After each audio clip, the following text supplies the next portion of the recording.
यहाँ कोकिला नहीं काग हैं शोर मचाते, काले काले कीट भ्रमर का भ्रम उपजाते। कलियां भी अधखिली मिली हैं कंटक कुल से, वे पौधे वह पुष्प शुष्क हैं अथवा झुलसे। परिमलहीन पराग दाग सा बना पड़ा है, हाँ यह प्यारा बाग खून से सना पड़ा है। देश की स्वतंत्रता के लिए अपने प्राणों की आहुति देने वाले जलियांवाला बाग के अमर शहीदों को शत शत नमन।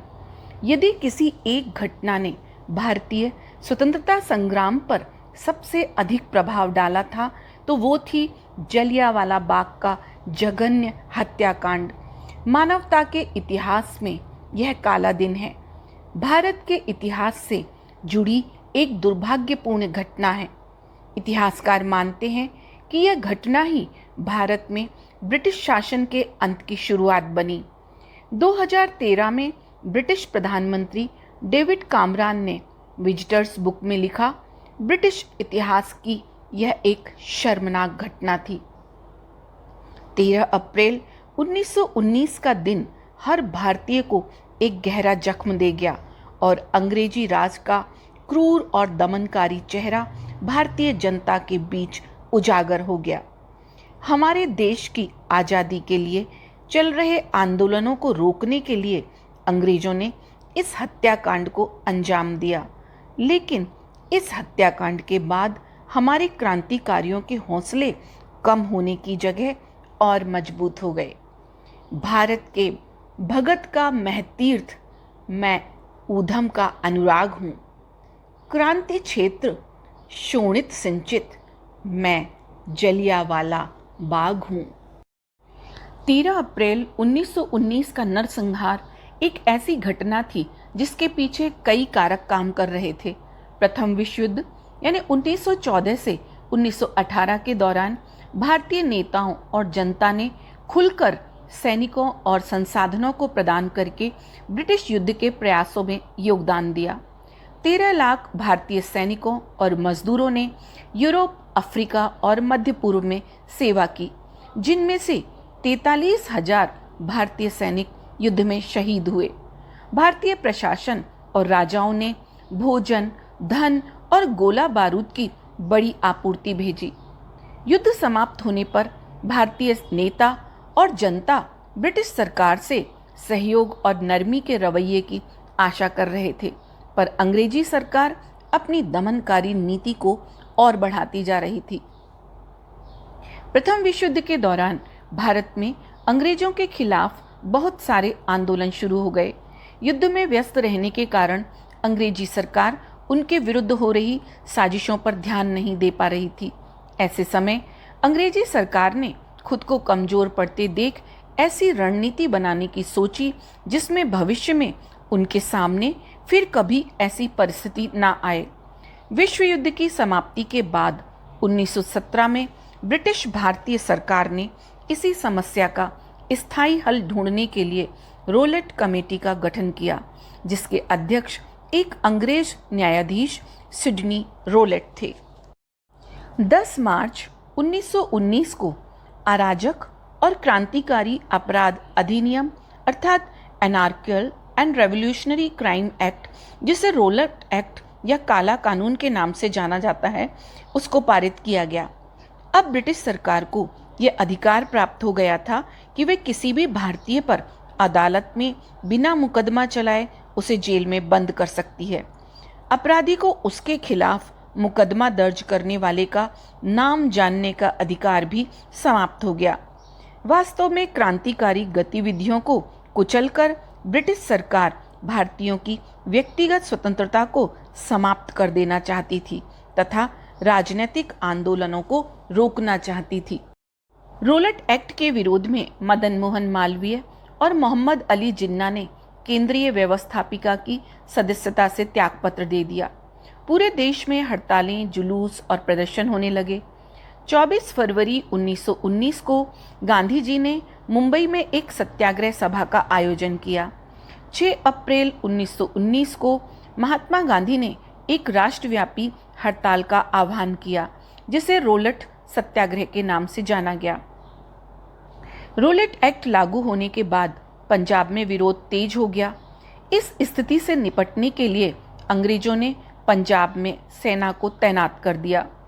किसी भी विरोध को कुचलने के लिए हमेशा आतुर रहने वाले पंजाब के गवर्नर डायर ने रोलेट एक्ट का शांतिपूर्ण विरोध करने पर हिंदू मुस्लिम एकता के प्रतीक दो प्रमुख लोकप्रिय नेता डॉक्टर सत्यपाल और सैफुद्दीन किचलू को पुलिस ने गिरफ्तार कर लिया।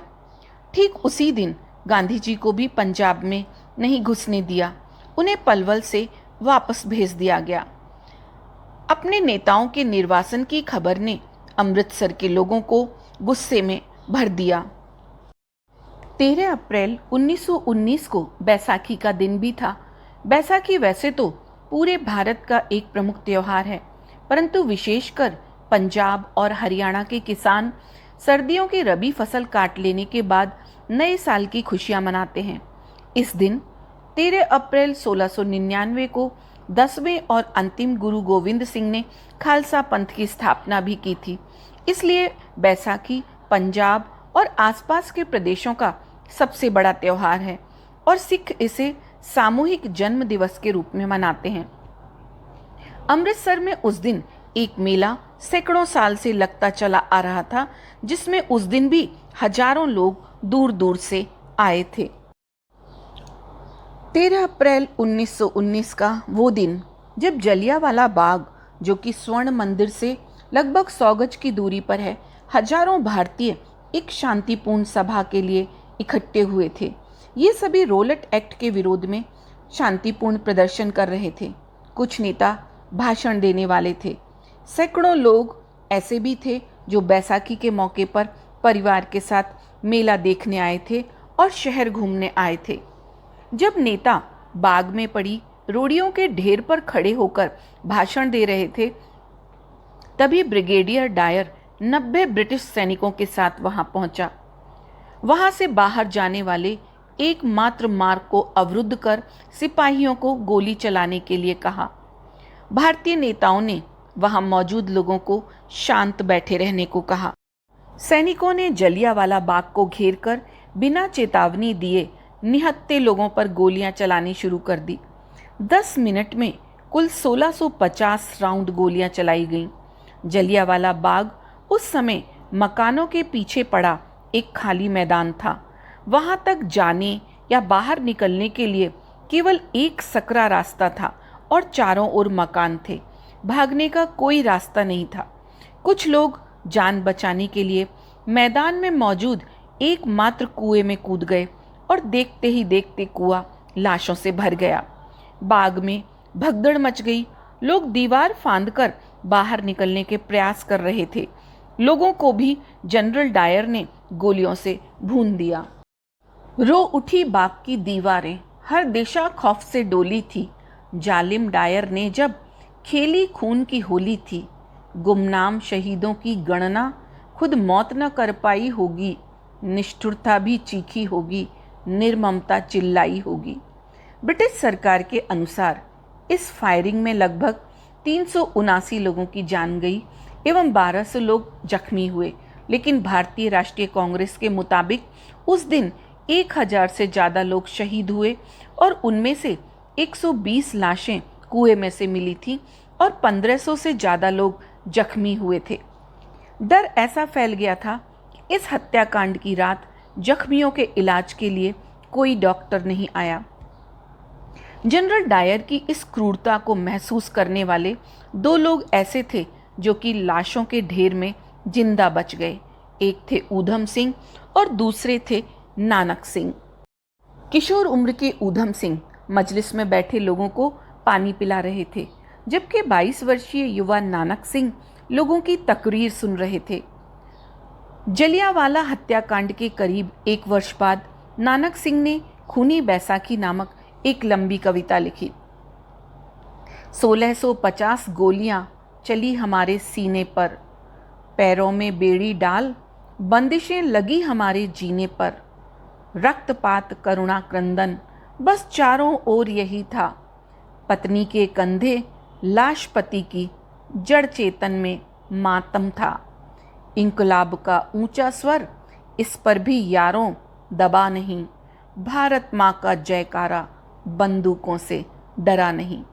यह कविता क्रांतिकारियों को अंग्रेजों के खिलाफ आंदोलन को बल दे रही थी, अतः इसकी मूल प्रति ब्रिटिश सरकार ने जब्त कर ली। ऊधम सिंह भी इस हत्याकांड से बचने में तो कामयाब हो गए, लेकिन उन्होंने इसका बदला लेने की प्रतिज्ञा की। उन्होंने लंदन पहुंचकर 13 मार्च 1940 को कैक्सटन हॉल में माइकल ओ'ड्रायर को गोली मारकर मौत के घाट उतार दिया। शहीद ऊधम सिंह को 31 जुलाई 1940 को फांसी पर चढ़ा दिया गया। जलियांवाला बाग हत्याकांड ने भगत सिंह को भीतर तक प्रभावित किया। जब उन्हें इस हत्याकांड की खबर मिली तो वे अपने स्कूल से 19 किलोमीटर पैदल चलकर जलियांवाला बाग पहुंचे। यह एक ऐसी घटना थी जिसने पूरे भारत को झकझोर दिया था। आकस्मिक क्रूरता के स्तर और किसी भी जवाबदेही की कमी ने पूरे देश को स्तब्ध कर दिया। इस घटना की खबर सुनकर भारतीयों में नाराजगी बढ़ गई और पूरे उपमहाद्वीप में ब्रिटिश सरकार के खिलाफ विरोध प्रदर्शन शुरू हो गए।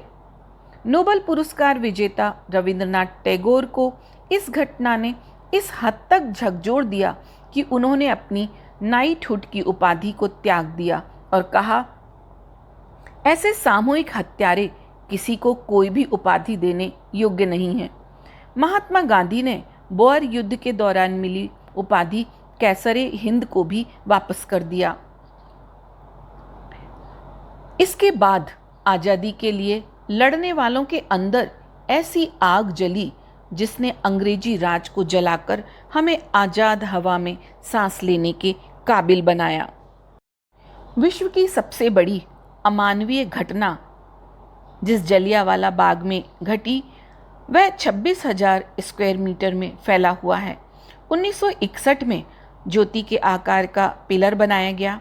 45 फीट ऊंचा यह रेड स्टोन पिलर उन निर्दोष लोगों की याद में बनाया गया जो वीभत्स घटना के शिकार हुए।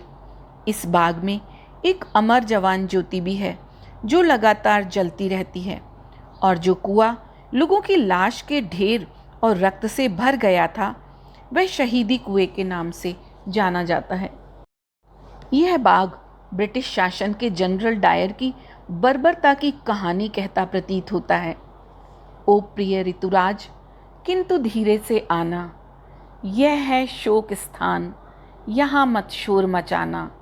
वायु चले पर मंद चाल से उसे चलाना, दुख की आहें संग उड़ाकर मत ले जाना।